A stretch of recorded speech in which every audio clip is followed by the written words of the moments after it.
روزہ رکھنے کی گنجائش نہیں ہے، امکان نہیں ہے، ایسے لوگ پھر فدیہ دیں، کیونکہ فدیہ روزے کا بدل ہے۔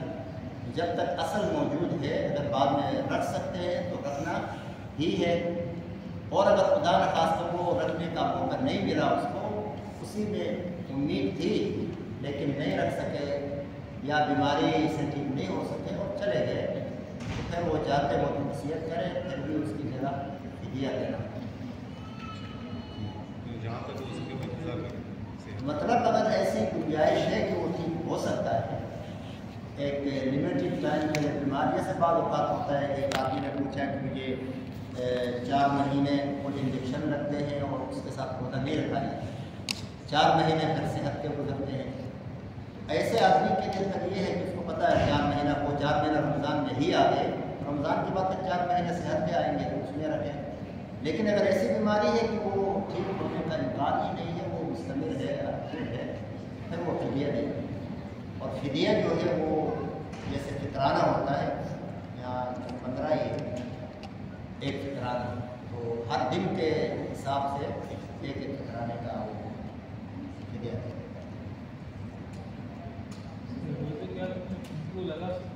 خوشبو لگا سکتے ہیں، خوشبو کا مسئلہ ہے۔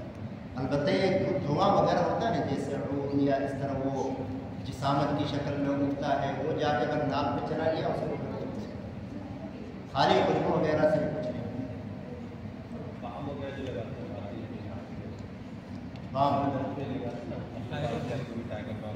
کام سے بھی روزے پر اثر نہیں ہوتا، کیونکہ وہ ایک جسم نہیں ہے نا، ایک اس طرح کی چیز ہے کہ وہ ذرا اس کی تیز ہوتی ہے لیکن وہ جسم نہیں ہے۔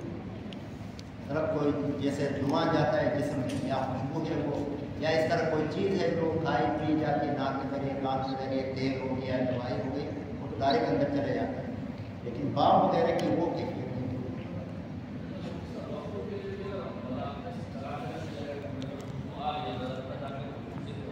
ایک تو ایسا ہے کہ کمرے میں کہیں لگایا ہے، اس کی وجہ سے پورا کمرہ معطر ہے، تو اس میں کوئی جسم کی شکل نہیں پائے گا۔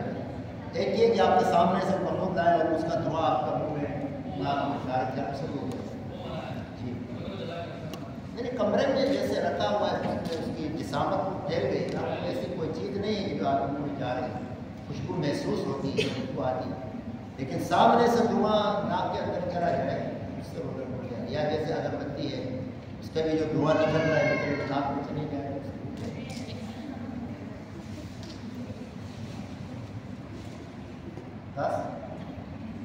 ایک ساتھی ہمارے گیسٹرک ہو گیا تھا، تو گیسٹرک وہ زیادہ بڑھ گیا تھا، تو ڈاکٹر نے جو ہے سنی لگا کہ اس میں دو جو ہے انجیکشن لگا، وہ انجیکشن آخری درجے میں، کیونکہ وہ پھر ہارٹ انجیکشن لگا مطلب گلوکوز سرنج لگا کر وہ گلوکوز میں جو ہے وہ انجیکشن ڈالے۔ ہاں، انجیکشن لگانے سے، ڈرپ لگانے سے روزہ نہیں ہوتا اگر علاج کے طور پر۔ اگر بعض طاقت کے لیے ڈرپ لگاتے ہیں یا انجیکشن طاقتی لگاتے ہیں تو وہ نہیں جائز نہیں ہے، مکروہ ہے، لیکن روزہ اسے بھی نہیں۔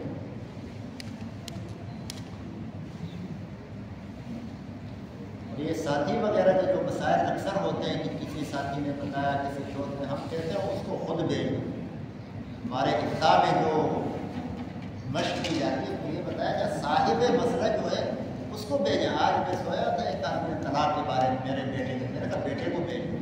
یہ طلاق کے الفاظ میں بعض اوقات بتانے والا کچھ ہٹ کے بتاتا ہے اور حقیقت کچھ اور ہوتی ہے، اس لیے جو صاحب مسئلہ ہے پہلے تو کوشش کریں کہ اس کو خود فکر دلائیں کہ بھائی آپ جا کر پوچھو، میرے ذریعے پوچھوانے کے بجائے آپ خود جا کر پوچھو۔ 2 قدم چل کے جاؤ گے، کچھ وقت لگے گا، تھوڑی تکلیف ہوگی، تو اس سے پھر مسئلے کی اہمیت پیدا ہوگی۔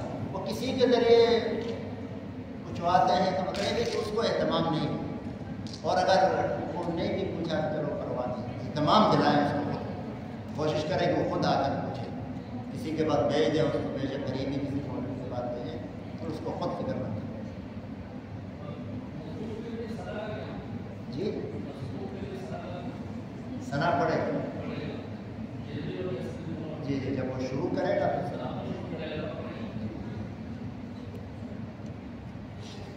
چلے۔ اور کوئی ہے مسئلہ؟ یا چلے بیان کے بعد بھی جب بھی یاد آ